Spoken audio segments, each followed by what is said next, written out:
Assalamualaikum warahmatullahi wabarakatuh. Kami dari kelas 12 IPA 4 akan mempresentasikan tentang peran lembaga penegak hukum kejaksaan.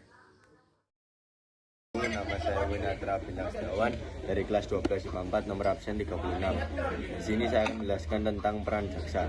Kejaksaan berposisi sebagai lembaga penegakan hukum dan keadilan.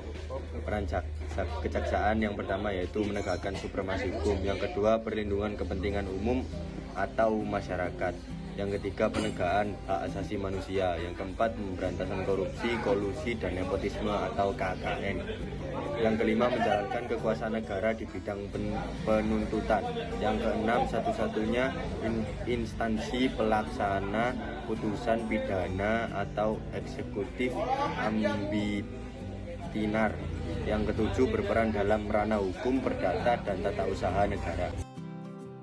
Nama saya Muhammad Najrul dari kelas 12 IPA 4 nomor absen 19. Di sini saya akan menjelaskan tentang tugas dan wewenang jaksa. Tugas dan wewenang jaksa diatur dalam Undang-Undang Nomor 16 Tahun 2004 pada pasal 30 sampai dengan pasal 34. Pasal 30 menjelaskan hukum bidang pidana. Wewenang jaksa melakukan penuntutan, melaksanakan penetapan hakim, dan yang ketiga melakukan pengawasan terhadap pelaksanaan putusan pidana, yang keempat melaksanakan penyidikan terhadap tindakan tidak pidana, dan yang kelima melengkapi berkas-perkara tertentu dan melakukan pemeriksaan tambahan sebelum dikoordinasikan oleh penyidik. Sekian dari saya, Muhammad.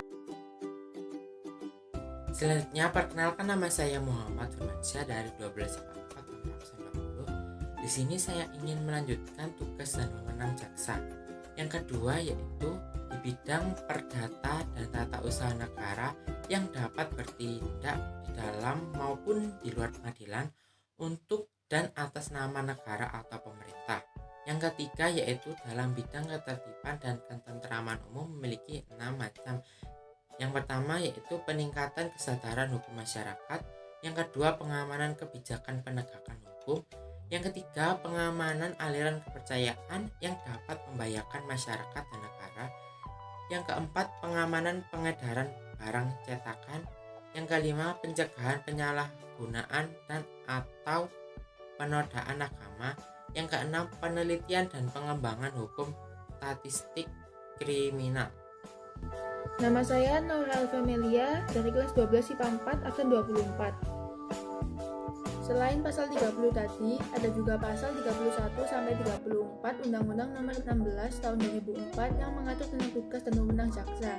Yaitu yang pertama ada pasal 31 yang berbunyi kejaksaan dapat meminta kepada hakim untuk menetapkan seorang terdakwa di rumah sakit atau tempat perawatan jiwa atau tempat lain yang layak karena bersangkutan tidak mampu berdiri sendiri atau disebabkan oleh hal-hal yang dapat membahayakan orang lain, lingkungan, atau dirinya sendiri.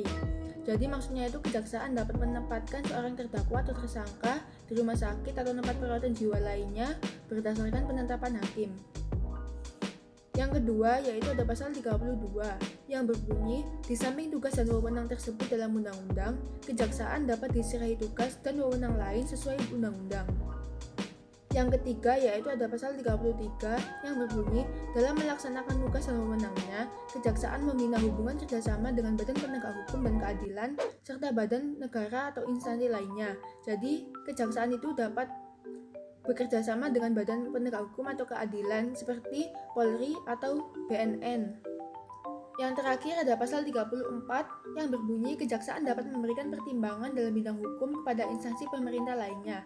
Nah, contoh instansi pemerintah lainnya itu ada Badan Pemeriksa Keuangan atau BPK dan juga ada Badan Meteorologi, Klimatologi, dan Geofisika atau BMKG. Selanjutnya adalah tugas kejaksaan. Tetapi sebelumnya perkenalkan, nama saya Najindra Sekarayu Atwitia dari kelas 12 IPA 4 nomor absen 21.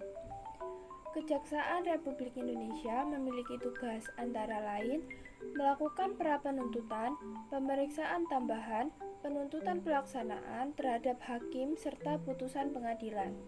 Yang kedua, melakukan pengawasan terhadap pelaksanaan putusan lepas bersyarat dan tindakan hukum lainnya dalam perkara tindak pidana umum berdasarkan peraturan perundang-undangan serta kebijaksanaan Jaksa Agung. Selain itu, kejaksaan mempunyai tugas untuk melaksanaan kekuasaan negara di bidang penuntutan dan tugas lain berdasarkan ketentuan perundang-undangan, serta mengawasi jalannya penyelenggaraan tugas pemerintahan dan pembangunan di bidang hukum. Dalam menjalankan tugasnya, kejaksaan harus bebas dari pihak manapun. Setelah mengetahui tugas dan wewenang kejaksaan, perkenankan saya, Melisa Dinda, absen 17, akan menjelaskan tentang fungsi kejaksaan itu.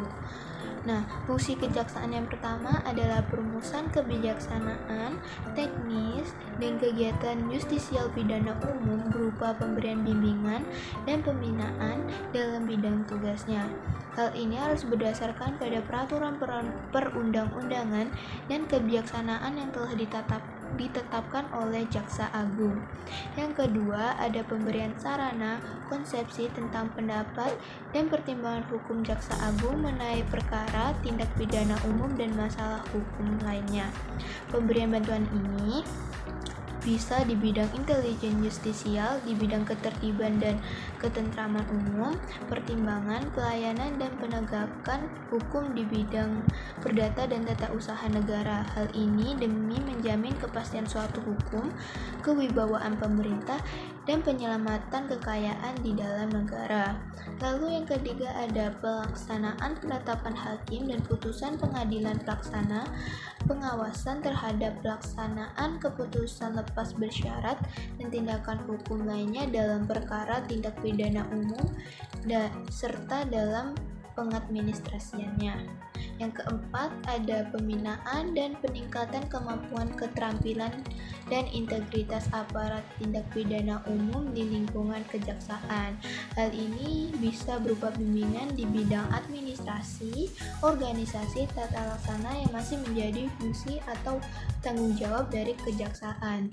Kemudian yang kelima adalah penempatan seorang tersangka atau terdakwa di rumah sakit, yakni di tempat perawatan jiwa atau tempat layak yang lain berdasarkan penetapan hakim. Hal ini untuk menghindari kemungkinan atau bahaya yang terjadi pada tersangka bagi orang lain, lingkungan maupun untuk dirinya sendiri. Yang keenam ada pemberian pertimbangan hukum kepada instansi pemerintah, baik instansi secara negara, yakni badan usaha milik negara, dan secara daerah, yakni badan usaha milik daerah, yakni dengan penyusunan peraturan perundang-undangan demi meningkatkan kesadaran hukum dalam masyarakat.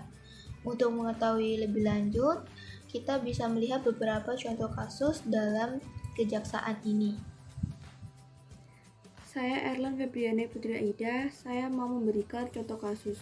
Di sini ada dua contoh kasus dari Jaksa Burhanuddin. Yang pertama ada perkara penembakan anggota FPI.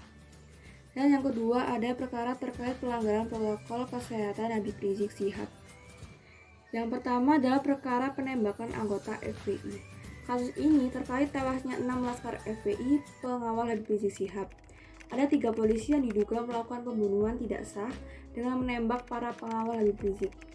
Ada 3 polisi dijerat, namun satu dari polisi tadi itu dikabarkan meninggal dunia, dan 2 polisi lainnya kini sedang dalam tahap akhir pemberkasan. Dan yang kedua ada perkara terkait pelanggaran protokol kesehatan Habib Rizik Syihab. Kasus ini disidangkan di Pengadilan Negeri Jakarta Timur. Kasus perkara kerumunan, kasusnya sudah divonis dan sudah di tahap banding. Sekian dari saya, terima kasih. Sekian dari kelompok kami mengenai peran lembaga penegak hukum kejaksaan. Jika ada salah kata, mohon dimaafkan. Terima kasih. Wassalamualaikum warahmatullahi wabarakatuh.